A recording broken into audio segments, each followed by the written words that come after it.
1975 সালের 8 জানুয়ারি 20.72 বর্গ কিলোমিটার এলাকা নিয়ে যাত্রা শুরু করে জয়পুরহাট পৌরসভা। 1991 সালের 19 জুন এটি প্রথম শ্রেণীর পৌরসভার মর্যাদা পেলেও কাঙ্ক্ষিত উন্নয়ন এখনও হয়ে ওঠেনি।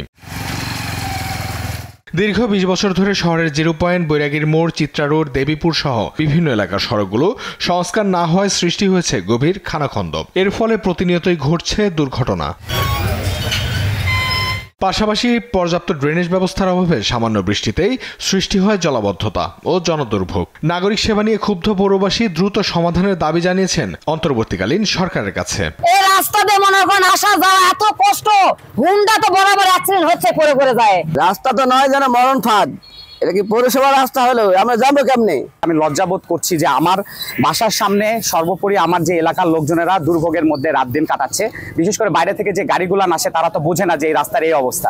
তারা যখন আসে তারাও কিন্তু এখানে এসে অনেক সময় আটকে যায় এবং দুর্ভোগের শিকার হয়। সকালবেলা আমরা কাজে আসতে পারি না, কোনো গাড়ি ঘোড়া যেতে পারে না। এই রাস্তাটা অত সব রাস্তা আছে, আর আমার এই রাস্তাটা হয় না কেন?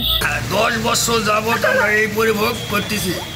বিগত 10 বছর আগের যেটা মেম্বার, চেয়ারম্যান, পৌরসভা যারা দায়িত্বে ছিলেন তারা কোনো উদ্যোগ নেয়নি। জনগণের দুর্ভোগ লাঘবে পৌরসভার প্রশাসক আবারও দ্রুত সড়ক সংস্কারের দৃঢ় প্রতিশ্রুতি দিয়েছেন। ইতিমধ্যেই অনেকগুলো টেন্ডার সম্পন্ন হয়েছে এবং কাজ চলমান রয়েছে, যেগুলো আপনারা দেখছেন।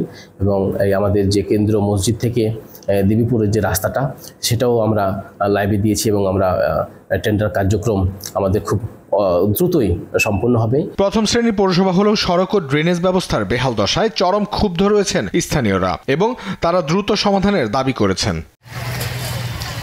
নিউজ ডেস্ক, দেশ টিভি।